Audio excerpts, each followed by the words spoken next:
ত্রটিনি মুখ ঘোরায়। পেটে ক্ষুধা লাগছে প্রচুর। চুপচাপ মুখে খাবার তুলে নেয়। তাসফি ত্রটিনিকে খাওয়ানোর মাঝে মাঝে নিজেও খেয়ে নেয়। খাওয়া শেষ হতেই ত্রটিনি নীরবে খাটের এক পাশে গিয়ে গুটি গুটি হয়ে শুয়ে পড়ে। তাসফি দীর্ঘ শ্বাস ফেলে লাইট নিভিয়ে বসার ঘরে গিয়ে ল্যাপটপে কাজ করে। কাজ করতে করতে শেষ প্রহরে রুমে গিয়ে ঘুমিয়ে পড়ে। সকালে সূর্যের আলো চোখে পড়তেই ঘুম ভেঙে যায় ত্রটিনির। আড়মোড়া ভেঙে বিছানা থেকে উঠতেই চট করে মাথায় ব্যথা পায়। মুহূর্তেই মনে পড়ে যায় গতকালকের ঘটনাগুলো। ত্রটিনি আশেপাশে তাকায়। রুমে সে ব্যতীত কেউ নেই। বিছানার পাশ থেকে ফোন তুলে সময় দেখে নেয় 9:40। তাসফি চলে গেছে তাহলে অফিসে।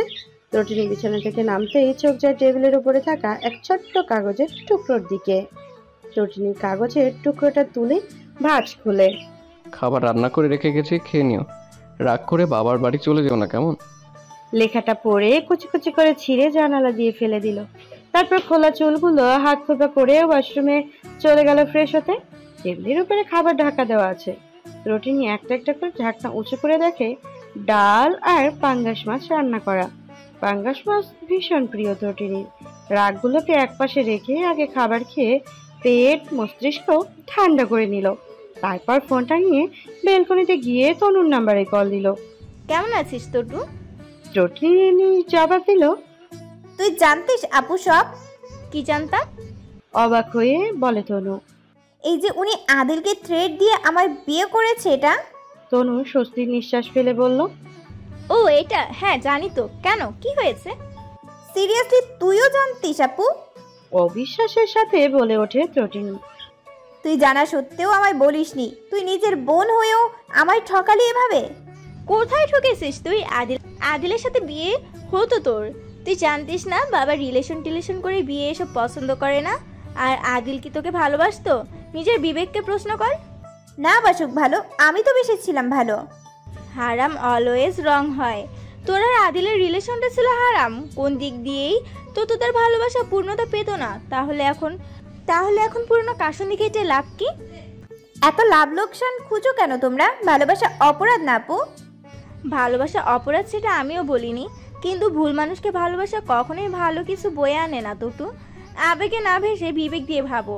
সামান্য একটা থ্রেড যে ছেলে তোর হাত ছেড়ে প্রাক্তনের কাছে চলে যায়, সে ছেলে কতটা সুবিধার তোর জন্য।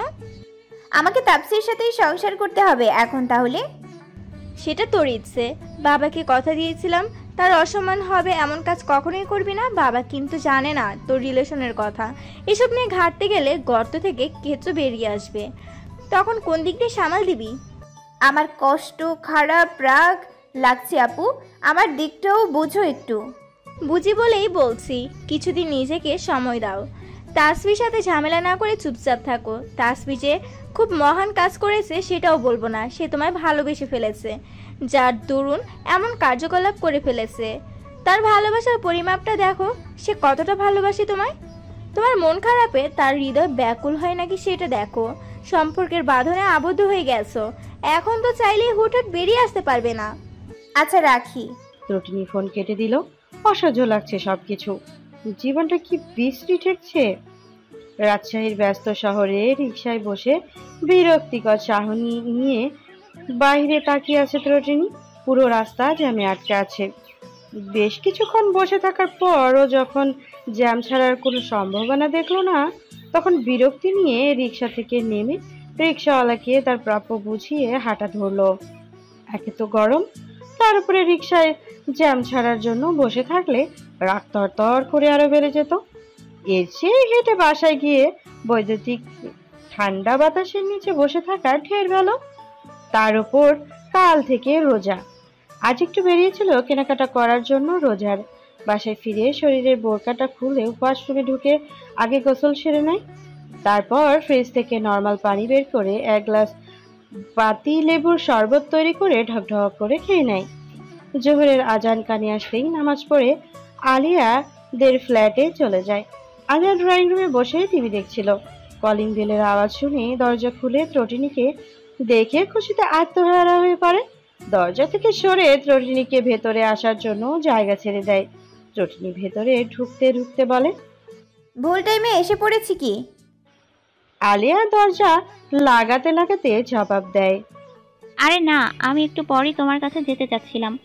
তুমি এসে ভালোই করেছো। ত্রটিনি সোফায় বসলো। আলিয়া যে রান্নাঘরের দিকে যেতে দেখে ত্রটিনি বলে ওঠে, কোথায় যাচ্ছ আপু? কফি নিয়ে আসি, বসো।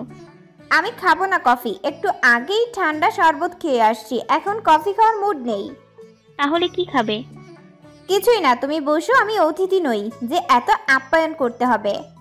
আলিয়া মুখ ভার করে ত্রটিনির পাশে বসলো। কাল থেকে তো রোজা, উঠতে পারবে তো রাতে, নাকি ডেকে দিব? তুমি তো আপু রান্না করার জন্য উঠবে তাই না? হ্যাঁ, রাতে তরকারি রান্না করে রাখবো, সেহরির সময় শুধু ভাত রান্না করব। ও আচ্ছা, তাহলে ডেকে দিও। আচ্ছা, বাজার করা হয়েছে? সব করা হয়নি, আমি ভার্সিটি থেকে ফেরার পথে কিছু নিয়ে এসেছি, উনি আসার পথে নিয়ে আসবে বাকি সব। ও আচ্ছা, তা তোমার ভার্সিটি বন্ধ দিবে কবে? জানি না, আমি আর যাচ্ছি না এই রমজানের মধ্যে ভার্সিটি। আলিয়া আর ত্রটিনি বেশ কিছুক্ষণ গল্পগুজব করে। আসরের আজান কানে আসতেই নিজের ফ্ল্যাটে চলে যায় ত্রটিনি। সন্ধ্যে 7টার দিকে তাসফি ফিরে অফিস থেকে।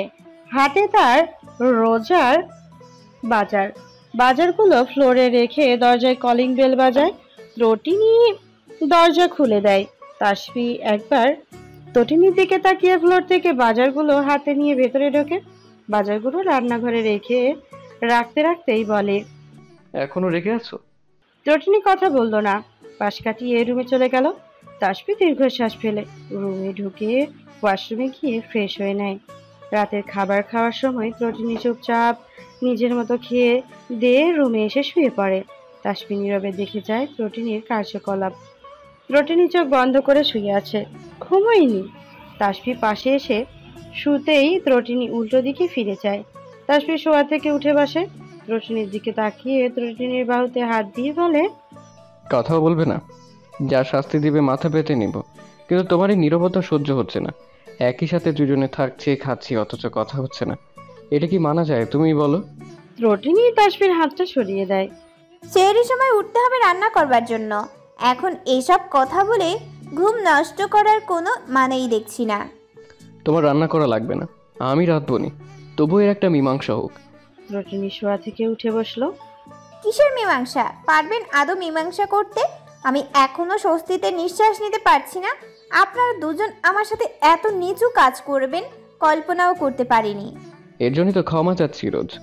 ধরুন আমি জেনে শুনে অন্যায় করলাম, আর অন্যায় করার পর ক্ষমা চাইলাম আর পেয়ে গেলাম, আপনাকে আমার ক্ষমা করতে ইচ্ছে করছে না। আমি কি খুব বেশি অন্যায় করে ফেলেছি? এর ক্ষমা কি পাবো না? তোমাকে পাওয়ার জন্যই তো সব করেছি। একটু আমার ভালোবাসাটার গভীরতাটাও মেপে দেখো। গলার স্বর নিচু করে বলে কথাটা তাসফি। এটাকে ভালোবাসা বলে না। ভালোবাসলে এমন নিম্ন কাজ করতে পারতেন না, বিয়ের আগে আমাকে সব বলে দিতেন। তুমি বুঝি বিয়ে করতে আমায়? ত্রটিনি এদিক ওদিক তাকায়। বিয়ের আগে জানলে সে কখনোই বিয়ে করতো না। কি হলো, চুপ কেন? করতে আমায় বিয়ে? বলেই দেখতেন। করতে না তো বিয়ে? আপনার সাথে প্যাচাল পাড়ার ইচ্ছে নেই, নিজেও ঘুমান আর আমাকেও ঘুমাতে দেন। কথাটা বলে ত্রটিনি কাঁথা মুড়ি দিয়ে শুয়ে পড়ে। তাসফি তত্ত্ব শ্বাস ফেলে বেলকনিতে চলে যায়। ঘন্টাখানেক বেলকনিতে একাকী কাটিয়ে তারপর নিশ্চুপে ত্রটিনির পাশে এসে শুয়ে পড়ে। রাত 2:30টার দিকে ত্রটিনির ঘুম ভেঙে যায়। মসজিদে ডাক দিচ্ছে সাহরি খাওয়ার জন্য। ত্রটিনি বিছানা থেকে উঠে চুলোয় ভাত বসিয়ে দিয়ে তাহাজ্জুদের নামাজ পড়ে নেয়। তারপর ভাতে হলে রাতে রান্না করে রাখা তরকারি গরম করে তাসফিকে ডাকতে যায়। তাসফি ত্রটিনির ওঠার সময় জেগে গিয়েছিল, কিন্তু চোখ মেলে তাকায়নি। ত্রটিনির কাছে এসে ডাকতেই নড়ে চড়ে ওঠে। রোজা রাখবেন না? উঠুন। তাসফি শোয়া থেকে উঠে বসলো। ওয়াশরুমে ঢুকে হাত মুখ ধুয়ে টেবিলে গিয়ে বসলো। ত্রটিনি খাবার বেড়ে দিল। তাসফিও চুপচাপ খাবার খেয়ে নিল। ত্রটিনি নিজেও খাবার খেয়ে নিল। খাবার খাওয়া শেষে ত্রটিনি এত প্লেটগুলো বেশি নিয়ে যেতে যেতে বলল, আমি কাল বাসায় যাব, চাবি নিয়ে যাইয়েন অফিসে যাওয়ার সময়। চকিতে ফিরে তাকায় তাসফি, বিরস মুখে বলে, আসবে না? ত্রটিনি জবাব দেয় না। আজান কানে আসতেই তাসফি মসজিদে চলে যায়। ত্রটিনি থালা বাসন মেজে নামাজ পড়ে নেয়। তাসফি মসজিদ থেকে ফিরে দেখে ত্রটিনি জানালার ধারে বসে আছে। তাসফি মাথায় টুপিটা টেবিলের উপরে রেখে ত্রটিনির সামনে দাঁড়ায়। ত্রটিনি একবারও তাকিয়ে ফের দৃষ্টি আগের জায়গায় স্থির করে। তাসফি হাঁসফাঁস করে কিছু বলার জন্য। ত্রটিনি একই ভঙ্গির নীরবতা দেখে তাসফি ফস করে নিঃশ্বাস ফেলে বলে, কখন যাবে? আমি কি ট্রেন অবধি পৌঁছে দিয়ে আসবো? তার দরকার নেই। ত্রটিনি তাসফির দিকে না তাকিয়েই বলে, রোজা থেকে না গেলেই কি চলে না? না। ত্রটিনি কাঠখোট্টা জবাব। ফিরবে কবে? জানি না। কি জানো তাহলে? ত্রটিনি রাগান্বিত হয়ে তাকালো। তাসফি সেই দৃষ্টি উপেক্ষা করে বলল, খুব কি আঘাত দিয়ে ফেলেছি? কথা বলছো না? ওকে ফাইন, বলো না প্লিজ। দূরে গিয়ে থেকো না, ঘুম আসবে না রাতে আমার। আপনার ঘুম আসবে না তাতে আমার কি? আমার ঘুম আসলেই হলো। একটু আমার দিকটাও বোঝো। আমার এত দিক বোঝার সময় নেই। তাহলে সত্যি যাবে? আপনার কি আমার কথা মিথ্যা মনে হচ্ছে? তাসফি আর কথা বাড়ালো না। ত্রটিনি বসা থেকে উঠে কাপড় চোপড় গুছিয়ে নিল। ত্রটিনি তাসফির দিকে চেয়ে রইল। কি রে, তুই একা এসেছিস নাকি? তৌসিফ আসেনি? মেয়েকে ব্যাগ সমেত একলা বাসায় মধ্যে ঢুকতে দেখে কথাটা বলে উঠল শায়লা বেগম। ত্রটিনি ঘরমাক্ত শরীর নিয়ে লাগেজটা মায়ের হাতে ধরিয়ে দিয়ে সোফায় বসে পড়ল। না আসেনি, আমি একাই এসেছি। একা এলি? অবাক হয়ে বলল লাইলা। সব ঠিকঠাক আছে তো? লাইলা বেগম সন্দেহান গলায় জিজ্ঞেস করলো। হ্যাঁ, সব ঠিকঠাক আছে। সত্যি? বিশ্বাস না হলে ফোন দিয়ে জিজ্ঞেস করো ওনাকে। না থাক, ও বাড়ি যাবি আবার? হ্যাঁ, কাল যাব, আজ এ বাসায় থাকবো। ও বাড়ির সবাই জানে তোর আসার কথা? না। তাহলে? তাহলে কি আসার পর থেকেই শুধু প্রশ্ন আর প্রশ্ন করে যাচ্ছ? বিয়ের পর যে মেয়েদের নিজ বাড়িতে আসলেও এত প্রশ্নের উত্তর দিতে হয়, আগে তো জানা ছিল না। আশ্চর্য, রেগে যাচ্ছিস কেন? আমি এমনি জিজ্ঞাসা করলাম। অনেকটা পথ জার্নি করে এসেছিস, রোজা নিশ্চয়ই। রুমে গিয়ে রেস্ট নে। আব্বা কই? দোকানে গেছে। ত্রটিনি নিজ রুমে চলে আসলো। লাইলা বেগম রান্নাঘরে গিয়ে বুট সিদ্ধ করলো। ত্রটিনির রুমে এসে সোজা ওয়াশরুমে ঢুকে গোসল করে নেয়। আসরের আজান কানে আসতেই নামাজ পড়ে নেয়। তারপর রান্নাঘরের দিকে যায় মাকে হেল্প করতে। লাইলা বেগম মেয়েকে বারণ করে, কিন্তু ত্রটিনি শোনে না। সে কাজ করতে করতে আলোর কথা বলে, যার কাছে সে এই কয়দিনে বেশ অনেক কিছু রান্না শিখেছে। লাইলা বেশ চুপচাপ মেয়ের কথাগুলো শুনল। গল্পগুজবের মধ্যে ইফতারের জন্য সব রান্না শেষ হয়। লাইলা বেগম খাবারগুলো টেবিলে সাজাতে সাজাতে ত্রটিনিকে বলে ফ্রিজে থেকে পানির বোতল বের করে শরবত বানাতে। ত্রটিনি ফ্রিজ থেকে পানির বোতল বের করে টেবিলের কাছে আনতেই কলিং বেল বেজে ওঠে। লাইলা বেগম বলেন, তোর বাবা এসেছে হয়তো, দরজাটা খুলে দিয়ে আয়। ত্রটিনির বোতলটা টেবিলের উপরে রেখে হাস্যোজ্জ্বল মুখ নিয়ে দরজা খুলে দেয়।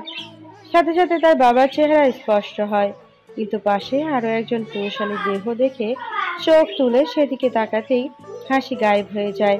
তার বাবার পাশে তাসফিও দাঁড়িয়ে আছে। তারেক মেয়ে জামাইকে নিয়ে ভেতরে ঢুকলো। ত্রটিনি এখনো তাকিয়ে আছে তাসফির দিকে। তাসফি যে আসবে তা ভেবেই দেখেনি ত্রটিনি। তাসফি একবার তাকিয়েছিল ত্রটিনির দিকে, এরপর আর তাকায়নি। তারেক তাসফিকে নিয়ে সোফায় বসে। লাইলা বেগম মেয়ে জামাইকে দেখে অবাক হয়।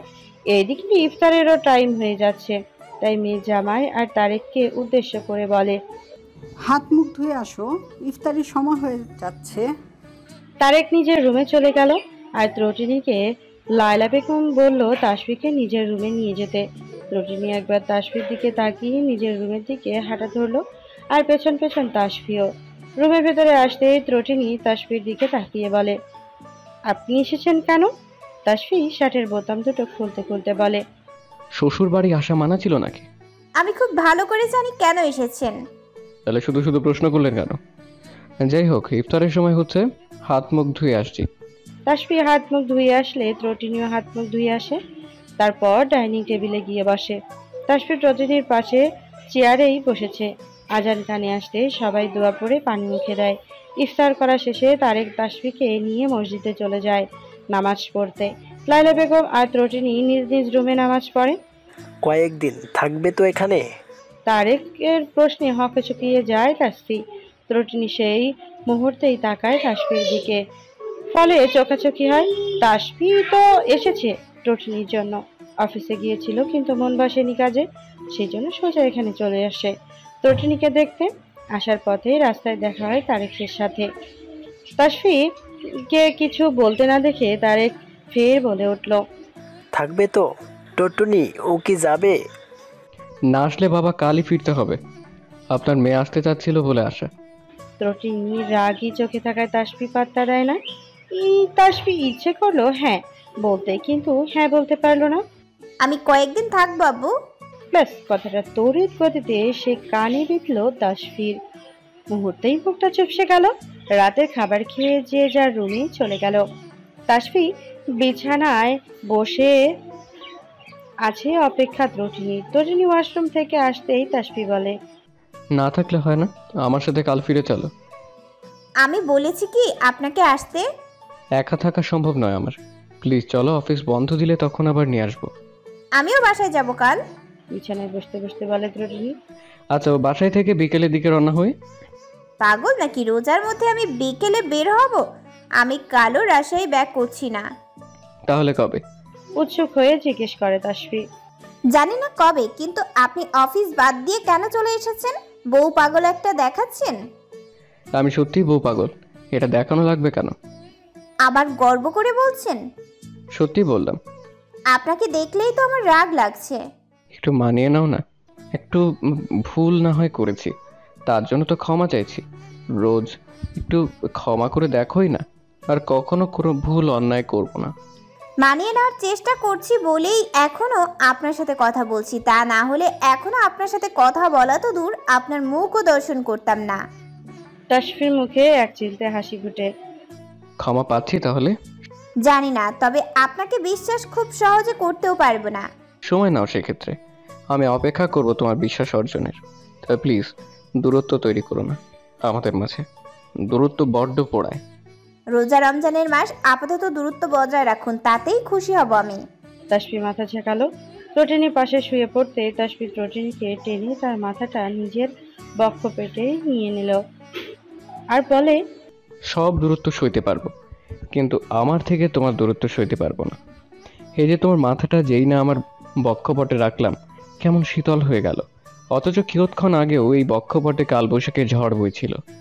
আমি যে ভুল করেছি তোমার ভাষ্যমতে, সেই ভুলের জন্য মৃত্যুর আগ অব্দি আমৃত্যু ক্ষমা চেয়ে যাব। প্রয়োজন হলে ক্ষমা করো না, কিন্তু আমাকে ছেড়েও যেও না। বড্ড ভালোবাসি। ত্রটিনি চুপচাপ তাসফির কথা শুনল। এমনিতে লোকটা মন্দ না, সবাই চায় তার ভালোবাসার মানুষ তাকে মাত্রাতিরিক্ত ভালোবাসুক। ত্রটিনিও এর ঊর্ধ্বে নয়, কিন্তু তাসফির সামনে তা স্বীকার করলো না, বরং মুখ বাঁকিয়ে বলল, ভালোবাসি। তাসফি হাসলো। অনেক ভালোবাসি। আমি বাসি না ভালো, বুঝেছেন? বুঝলাম। ম্যাডামের জন্য কি করলে আমার মতো অবলা জাতির জন্য তার মনে একটু ভালোবাসা উদয় হবে? তপস্যা। কত বছরের? মৃত্যুর আগ অব্দি। বেশ, সেটাই করব। পরের দিন সকাল হলে তাসফি ত্রটিনিকে নিয়ে নিজেদের বাসায় যায়। তানু ড্রয়িং রুমে বসে দাদির সাথে গল্প করছিল। ত্রটিনি তার তাসফিকে দেখে অবাক প্লাস খুশি হয়। ত্রটিনির দিকে এগিয়ে সে অবাক কণ্ঠে বলে, তোরা? আমার। ত্রটিনি গিয়ে সোফায় বসে। জাহানারা বেগম ত্রটিনির দিকে তাকিয়ে বলে, এই মাইয়া, রোজা রাখছো? ত্রটিনি হ্যাঁ বলে। তাসফি বসে আছে পাশেই। তোরা আইবি জানাস লিনা কেন? জানালে সারপ্রাইজ হতে কি করে? ত্রটিনির কথায় জাহানারা চোখ মুখ কুচকে ফেলে। এই রোজার মধ্যে আইসো, অত দূর থেকে রুমে গিয়া রেস্ট লও। মেঘলা হোসেন দহন্তদন্ত হয়ে রুম থেকে বেরিয়ে আসে। আসসালামু আলাইকুম মা, কেমন আছেন? ওয়ালাইকুম আসসালাম। আলহামদুলিল্লাহ ভালো আছি, তোমরা কেমন আছো? আলহামদুলিল্লাহ ভালো আছি। আসতে অসুবিধা হয়নি তো? ত্রটিনি ডানেভাবে মাথা নাড়ালো, তবুও বিস্ময় নিয়ে বলল, আম্মা, আপনি জানতেন ওরা আসবে? ওরা তো রাজশাহী থেকে গতকাল এসেছে ও বাড়ি। তাসফি নিজেও অবাক হলো। তার মানে ত্রটিনি যে রাজশাহী থেকে ফিরেছে সেটা মেঘলা হোসেন জানতো। তানু অভিমান নিয়ে বোনের দিকে তাকালো। এসেছিস বললেও না। ত্রটিনি বোনকে জড়িয়ে ধরে বলে, আম্মাই তো আসতে বললো, সেই জন্য এসেছি। তাসফি ভ্রু কুঁচকালো। আম্মা আসতে বলছে মানে? রটিনী ইশারায় চুপ থাকতে বলল। রুমে গিয়ে বলবে। মেঘলা হোসেন তাসফির দিকে তাকিয়ে বলে, সিমির বিয়ের প্রস্তাব এসেছে তুহিনের সাথে। তোকে তো বলেছিলাম। তাফসি মনে করলো 3 দিন আগেই জেনেছে তুহিন প্রস্তাব পাঠিয়েছে বিয়ের। তাফসি তুহিনের হাবভাবে বুঝেছিল ও সিমিকে পছন্দ করে, কিন্তু এত তাড়াতাড়ি বিয়ের প্রস্তাব রাখবে ভাবতে পারেনি। রাজশাহী চলে যাওয়ার দরুন সময়ের অভাবে তেমন যোগাযোগ হয় না। তোমরা কি বললে? সিমিরও আপত্তি নেই, ওর বাবা মাও রাজি। আজ পাকা কথা বলতে আসবে। এই রোজা রমজানে? তাতে কি, এই জন্য তনিটি আর তোকে আসতে বলেছিলাম। তুই ব্যস্ততা দেখালি, সেজন্য তনিটিকে বললাম একাই চলে আসতে। তাসফি এবার ত্রটিনীকে হঠাৎ বাসায় আসার কারণ বুঝলো। তাসফি তো ভেবেছিল ত্রটিনী তার ওপর রেগে চলে এসেছে, এখন জানতে পারলো আসল কারণ। সন্ধ্যার ইফতারের পর তুহিন আসলো তার বাবা মাকে নিয়ে। সিমিদের বাসার পাশে হওয়ায় তারাও ইফতারের পর চলে আসলো তাসফিদের বাসায়। দুই পরিবার মিলে বিয়ের দিনক্ষণ ঠিক করলো। ঈদের 2 দিন পর বিয়ে। রিমি খুব একটা খুশি না এই বিয়েতে, কিন্তু সিমির খুশি দেখে মেনে নিল। সে কেন যেন তুহিনকে দেখতে পারে না। ছাদের রেলিং ঘেঁষে দাঁড়িয়ে আছে সিমি তুহিন, দুজনেই নিশ্চুপ। পণ করে এসেছে দুজনেই হয়তো কথা বলবে না, কিন্তু কথা না বললেও তো হবে না। নীরবতাকে সাইডে রেখে তুহিন বলল, ফাইনালি তোমাকে পাচ্ছি। সিমি হাসলো। অমায়িক সেই হাসির দিকে চেয়ে রইল তুহিন।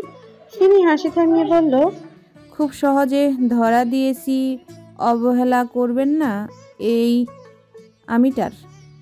শুনেছি সহজে পেয়ে গেলে মানুষ কদর করে না, তার আপনার ক্ষেত্রে সেটা হলে কিন্তু খবর আছে। তুহিন চোখ বন্ধ করলো, পরপর 2টো শ্বাস নিয়ে বলল, আমার কাছে মোটেও তোমার মূল্য কখনো কমবে না সিমি। এই ওয়াদাটা আমি করতে পারি, বিশ্বাস আছে নিজের উপর।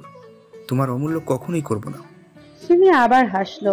এবার কিছুটা শব্দ হলো তার হাসিতে। সেই হাসির দিকে তুহিন চেয়ে বলল, তোমার হাসিটা ভীষণ সুন্দর। সিমি হেসেই জবাব দিল, শুধুই সুন্দর। প্রত্যুত্তরে তুহিন কিছু বলল না, হাসলো কেবল। পরের দিন দুপুর হতে তাসফি ত্রটিনী চলে আসে রাজশাহী। আবার নিয়ম করে দুজনে বন্দী হয় তাদের রোজকার নিয়মে। তাসফি অফিসে চলে গেলে ত্রটিনী হয় আলোর সাথে গল্পগুজব করে, আর তা না হলে রুমে বসে কিছুক্ষণ কোরআন শরীফ করে। বেলকনিতে বসে ব্যস্ত শহর দেখে। বিকেল হলে ইফতারের সব রান্নাবান্না করে, আর সন্ধ্যার আগ দিয়ে তাসফি ফিরে। তারপর দুজনে মিলে ইফতার করে, তারপর নামাজ পড়ে দুজনে বেলকনিতে বসে। আজও তাসফির এক হাত জড়িয়ে কাঁধে মাথা রেখে বসে আছে। তাসফি এক হাতে ত্রটিনীকে জড়িয়ে ধরে আছে। দৃষ্টি দুজনেরই ওই দূর আকাশে ভাসমান কালো মেঘগুলোর দিকে। হালকা শীতল বাতাস পুরো শরীরটাকে শীতল করে দিচ্ছে। থেকে থেকে আকাশ থেকে ভেসে আসছে মেঘের গুরুম গুরুম আওয়াজ। দৃশ্যটা বেশ ভালো লেগেছে ত্রটিনীর। আজ বৃষ্টি হবে তাই না? ত্রটিনীর কথাই বলে ওঠে তাসফি। আমি ভিজবো আজ। তাসফি ত্রটিনীর মাথায় আলতো করে হাত রাখে। জ্বর আসবে ভিজলে। ত্রটিনীর পছন্দ হলো না তাসফির কথাটা। তাসফির কাঁধ থেকে মাথা সরিয়ে বলল, মেডিসিন আছে কি করতে? জ্বর আসলে মেডিসিন খাবো, তবুও ভিজবো বৃষ্টিতে। জ্বর হলে তুমি নিজের মধ্যে থাকো না টুটু, একদম নেতিয়ে যাও। তখন কে সামলাবে তোমায়? কয়েকদিন আগের কথা ভুলে গেছো? জ্বরে কি হয়েছিল তোমার? আমি অফিস সামলাবো নাকি তোমায় সামলাবো? ত্রটিনী মনে পড়ে যায় 2 সপ্তাহ আগে বৃষ্টিতে ভেজার ফলে টানা 3 দিন বিছানায় পড়েছিল। শরীরে মাত্রাতিরিক্ত জ্বর ছিল। তাসফি তো দিশেহারা হয়ে গিয়েছিল। একদিকে তাসফি, একদিকে অফিস, আরেকদিকে অসুস্থ বউ। না পারছিল বউকে রেখে নিশ্চিন্তে কাজে যেতে, আর না পারছিল ছুটি নিতে। মাঝখানে পরিস্থিতির চাপে পড়ে বেহাল দশা। আলিয়াকে রেখে যেত ত্রটিনীর কাছে। একটু পরপর ফোন দিয়ে খবর নিত ত্রটিনীর, আবার বাসায় এসে রান্না করে ত্রটিনীকে খাওয়ানো। 3টা দিন পাগলের মতো কেটেছে তাসফির। 4র্থ দিনে একটু সুস্থ হয় ত্রটিনী। কথাটা মনে পড়তেই ত্রটিনীর অশ্বদয়ে হাসি ফোটে। সেই সাথে আকাশ চিরিয়ে আবির্ভাব হয় বৃষ্টির। সেই বৃষ্টির দিকে কিছুক্ষণ চেয়ে থেকে হুট করে ত্রটিনীর রুম থেকে দৌড়ে ছাদে চলে যায়। তাসফি পেছন থেকে ত্রটিনীকে ডেকে বৃষ্টিতে ভিজতে বারণ করে, কিন্তু ত্রটিনী শুনল না। ছাদে দরজা খুলে বৃষ্টিতে ভিজলো। তাসফি দীর্ঘশ্বাস ফেললো। ছাদের দরজার সামনে দাঁড়িয়ে ত্রটিনির বৃষ্টি বিলাস দেখলো। আবার মেয়েটা ঝড়ে ভুগবে, আবার তাকে সারা রাত জ্বালাবে, হুটহাট মাঝরাতে এটা ওটা খেতে চাইবে বলেই ঘুম থেকে তুলবে। আবারও মেয়েটার চোখ মুখ শুকিয়ে যাবে জ্বরের কারণে। বেশ অনেকক্ষণ পর যখন ত্রটিনিকে বৃষ্টির মধ্যে থেকে আসতে না দেখলো, তখন তাসফি নিজেই বৃষ্টিতে ভিজে ত্রটিনির কাছে গেল। ত্রটিনির দুই হাত তুলে চোখ বন্ধ করে আছে। তাসফির কাছে গিয়ে ত্রটিনির হাত ধরেই চমকে উঠলো। ইতিমধ্যে শরীর আগুনের মতো গরম হয়ে আছে। ত্রটিনির বাহুতে টান পড়তেই চোখ মেলে তাকায়। হাসি মুখে তাসফির দিকে তাকিয়ে বলে, বৃষ্টিটা বুঝি আমাকে খুশি করার জন্যই এসেছে আজ। দেখুন না, এই বৃষ্টির প্রতিটা ফোঁটা আমার সর্বাঙ্গ দেহকে শীতল করে দিচ্ছে। আমি আজ বৃষ্টি বিলাসী। কথা বলে নেতিয়ে পড়ে। কথাটা বলে নেতিয়ে পড়ে তাসফির ওপরে। তাসফি ধরে ফেলে ত্রটিনিকে। তপ্ত শ্বাস ফেলে ত্রটিনিকে পাজা কোলে নিয়ে রুমে ঢুকে। এখন মেয়েটা সারা রাত তাকে জ্বালিয়ে মারবে, অথচ বিরক্তি নিয়ে একটা দুশব্দ করবে না তাসফি। ত্রটিনির ভেজা শরীর থেকে কাপড় পাল্টে দিয়ে নিজেও কাপড় পাল্টে নিল। তারপর চুলোয় গরম স্যুপ বানিয়ে ত্রটিনিকে ডেকে একটু করে খাইয়ে ঔষধ খাইয়ে দিল। তারপর ভারী কম্বলটা ত্রটিনির ওপর দিতেই ত্রটিনি সেটা ভালো করে শরীরে জড়িয়ে নিয়ে আধশোয়া হয়ে তাসফির বুকে মাথা রাখে। মুহূর্তেই মনে হলো আগ্নেয়গিরির লাভা তার বক্ষপটে রাখা হয়েছে। পুড়ে উঠলো বক্ষপটটা, অথচ মেয়েটা গুটিসুটি হয়ে কি দারুণ চাপকে জড়িয়ে ধরে আছে। তাসফি চুমু খেলো এলোমেলো ভেজা চুলে। আজকে রাতে আর তার ঘুম হবে না।